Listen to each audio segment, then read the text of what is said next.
Bonjour tout le monde, bienvenue à la capsule géométrie plane numéro 4. Notre objectif dans cette capsule-là, ça va être de déterminer des mesures manquantes à partir de l'aire d'un polygone. Donc par exemple, retrouver la hauteur d'un triangle, retrouver une petite diagonale de losange, retrouver un apothème d'un polygone régulier, sachant qu'on donne différentes informations, dont l'aire de ces polygones-là. Il y a 4 étapes dans le fond à suivre. On va commencer par noter les 4 étapes. La première, ça va être d'écrire la formule d'aire. Écrire la formule d'aire. Deuxième étape, ça va être dans le fond d'écrire les données fournies, c'est-à-dire dans la formule, remplacer les nombres que l'on connaît. Donc, je vais écrire les données fournies dans la formule.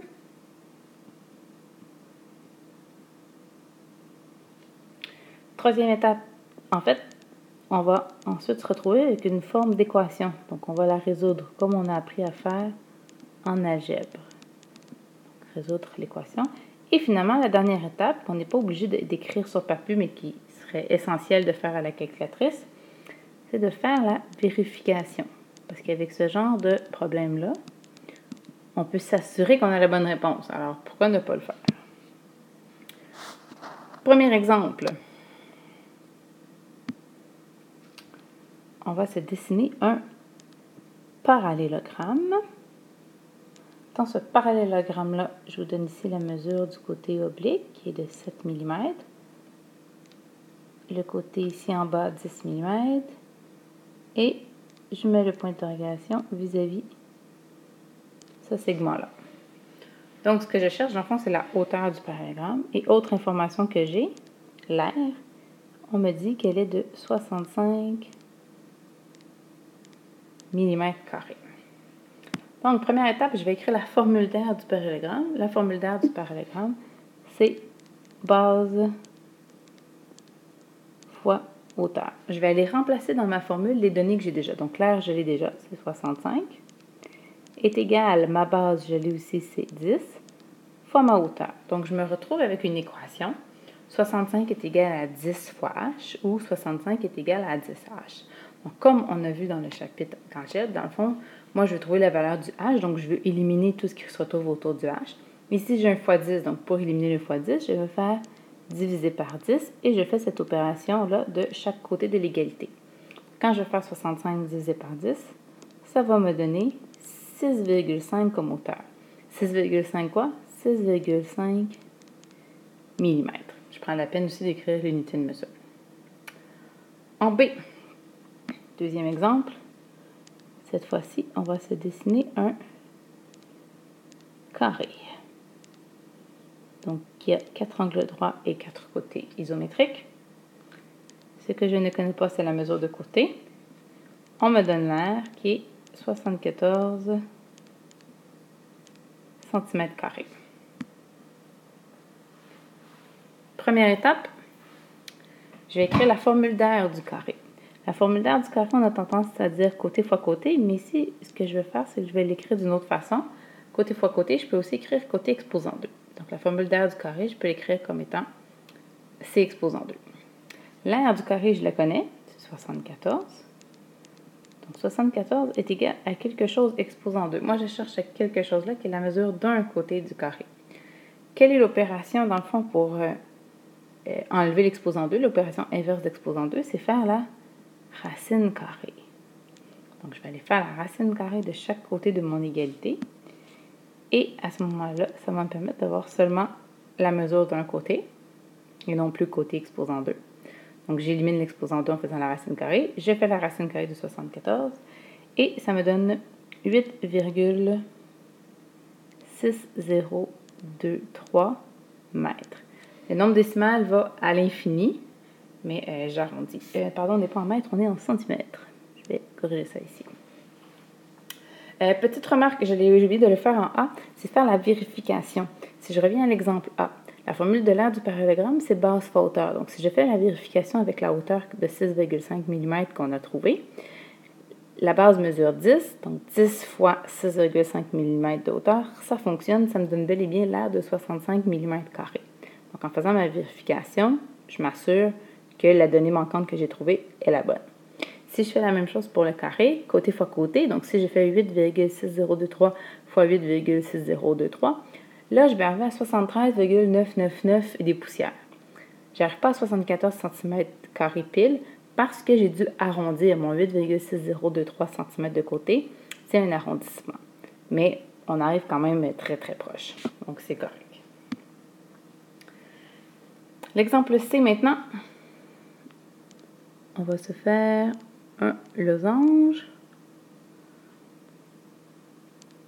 Ce qu'on ne connaît pas, c'est la mesure de la petite diagonale. Je donne la mesure de la grande diagonale qui est 40 mètres et l'aire qui est de 360 mètres carrés. Première étape, je vais écrire la formule. Donc, grande diagonale fois petite diagonale divisé par 2. Et là, je vais aller remplacer dans ma formule les données que je connais. Donc, l'aire, je le connais, c'est 360. Est égal, la grande diagonale, je le connais, c'est 40. La petite diagonale, je ne la connais pas, D sur 2. Là, rendu là, j'ai deux façons de procéder, si on veut. La première façon, ce serait de se dire, bon, ben, j'ai une équation où j'ai une fraction. Donc, ma façon de me débarrasser de mon dénominateur 2, c'est de mettre partout sur le même dénominateur, en sachant que le 360, c'est comme s'il était sur 1. Je le mets aussi sur 2, et vu que je suis en relation d'égalité, je peux éliminer mon dénominateur et poursuivre. Ça, c'est la première façon de faire. Autre façon, je peux y aller en simplifiant mon terme de droite. Donc, le 40 fois D sur 2, qui est comme 40D sur 2, je peux les réduire. Comment? Bien, 40D divisé par 2, ça donne 20D. Donc ici, à droite, je réduis ça en faisant ma division. Et j'ai toujours 360 à gauche. Je poursuis la résolution de mon équation. Je veux enlever le coefficient 20 dans ma variable D. C'est le fois 20. Pour l'enlever, je vais faire diviser par 20. Et donc, à gauche, 360 divisé par 20, ça me fait 18 mètres, qui est la mesure de ma petite diagonale. En faisant ma vérification, donc la formule d'aire du losange, c'est diagonale fois diagonale divisé par 2. Donc, 40 fois 18 divisé par 2, est-ce que ça me donne une aire de 360 mètres carrés? Oui, on est correct. Exemple D, on va se dessiner un trapèze rectangle. Je vais le tracer en bleu. Donc, trapèze rectangle, il y a deux angles droits. En dessous ici, ce sera 12 km. À gauche, ce sera 5 km. Et en haut, c'est là où je vais placer mon point d'interrogation. Donc, ce que je ne connais pas, c'est la mesure de ma petite base. La formule d'aire du trapèze, entre parenthèses, grande base plus petite base, ferme la parenthèse, fois hauteur, divisé par 2. Je vais aller remplacer ce que je connais. Ah, j'ai oublié de donner l'aire, c'est vrai. Donc, l'aire ici du trapèze rectangle, c'est 47,5 km². Bon, voilà, ça va aller mieux avec ces informations-là. Donc, l'aire du trapèze, je la connais. C'est 47,5 égale ma grande base, je la connais, c'est 12. Plus ma petite base, on ne la connaît pas, je vais laisser la variable B. Faites attention que ça ne ressemble pas à un 6. Fois ma hauteur, ma hauteur, je la connais, c'est 5. Divisé par 2. Qu'est-ce que je fais là? Là aussi, il faut que j'essaie de réduire mon expression de droite. Il y a une parenthèse, il y a une multiplication, il y a une division par 2. Donc, je vais réduire, dans le fond, mon expression algébrique de droite. Comment? Première étape, je peux aller faire ma distributivité. Donc, faire le 12 fois 5, puis le B fois 5. Donc, si j'ai 47,5 est égal. 12 fois 5, ça me fait 60. Et 5B fois 5, 5B, le tout sur 2. Par la suite, je pourrais me dire, ah, j'ai une fraction d'un bar, je mets tout sur le même dénominateur pour ensuite enlever mon dénominateur. Ou je peux me dire que mon terme de droite, je vais effectuer la division. Donc, le 60, je vais le diviser en 2, puis le 5B, je vais le diviser en 2. Okay? Puisque 60 plus 5B ne se fait pas, je passe à ce moment-là à la division. Donc, après division à droite, ça va me donner 30 plus 2,5B. Donc, j'ai une équation plus facile à résoudre. Qu'est-ce que je dois faire ensuite? J'ai un plus 30. Donc, je vais enlever 30 de chaque côté. Ça me fait 17,5 est égal à 2,5b. Par la suite, je divise par 2,5 de chaque côté. Ce qui fait que ma petite base B mesure 7 km. Je vais aller faire ma vérification à l'aide de ma formule d'air. Ma grande base, c'est 12, plus ma petite base que je viens de trouver, 7. 12 plus 7, ça me fait 19. Fois ma hauteur de 5, ça fait 95. Divisé par 2, ça fonctionne. Ça me donne bel et bien 47,5 km². Dernier exemple, on va se dessiner du mieux qu'on peut un octogone régulier. Donc, à 8 côtés.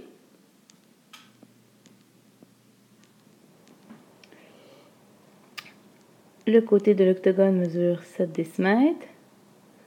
On cherche cette mesure-là. Et l'air est de 2,38 mètres carrés. Là, la première chose, dans le fond, qu'on devrait remarquer, c'est que je n'ai pas la même base d'unité de mesure. J'ai une donnée en décimètres, puis l'autre en mètres carrés. Donc, soit que je mets tout en mètres et mètres carrés, ou tout en décimètres et décimètres carrés. Si à notre choix ici, il n'y a rien qui nous est imposé, moi, ce que je vais décider de faire, c'est de modifier le 7 décimètres et le mettre en mètres. Pour ce faire, pour passer de décimètres à mètres, dans le fond, je divise par 10, donc ça devient 0,7 décimètres. Si j'avais décidé de modifier l'air et de la mettre en décimètres carrés, pour passer de mètres carrés à décimètres carrés, c'est fois 100. À ce moment-là, ça serait devenu 238 décimètres carrés. C'est l'autre possibilité. Mais, oups, je me rends compte que j'ai fait une petite faute. Ici, on a transformé en mètres. Et voilà, ça va mieux comme ça. Alors, première étape, j'écris ma formule. Quelle est la formule d'air de tout polygone régulier? C'est mon can divisé par 2. Donc, la mesure d'un côté fois la mesure de l'apotème fois le nombre de côtés divisé par 2. L'air, je la connais, c'est 2,38. Le côté, on l'a modifié, c'est 0,7. Fois l'apotème, je ne la connais pas, fois 8 côtés divisé par 2. Qu'est-ce que je vais aller faire? Je vais aller réduire mon terme de droite. Donc, j'ai toujours 2,38 égale. Donc, je peux aller faire la multiplication. 0,7 fois A fois 8. Donc, je vais faire 0,7 fois 8. Ça me donne 5,6. Donc, ça va me faire 5,6A sur 2. Je peux ensuite effectuer ma division. 5,6A divisé en 2, ça fait 2,8A. Je vais trouver la mesure de A, donc de l'apotème. Je vais me débarrasser du coefficient 2,8 qui est devant ma variable. Donc, je divise par 2,8 de chaque côté. Et je trouve que la mesure de mon apotème, c'est 0,85 mètres. Si j'étais en décimètres, ça m'aurait donné 8,5 décimètres. J'ai fait à ce moment-là ma vérification, ma formule d'air. Le côté, donc 0,7 fois mon apotème de 0,85 fois 8 côtés divisé par 2. Ça fonctionne, j'arrive à une aire de 2,38 mètres carrés. Et voilà, c'était la capsule géométrie plane numéro 4.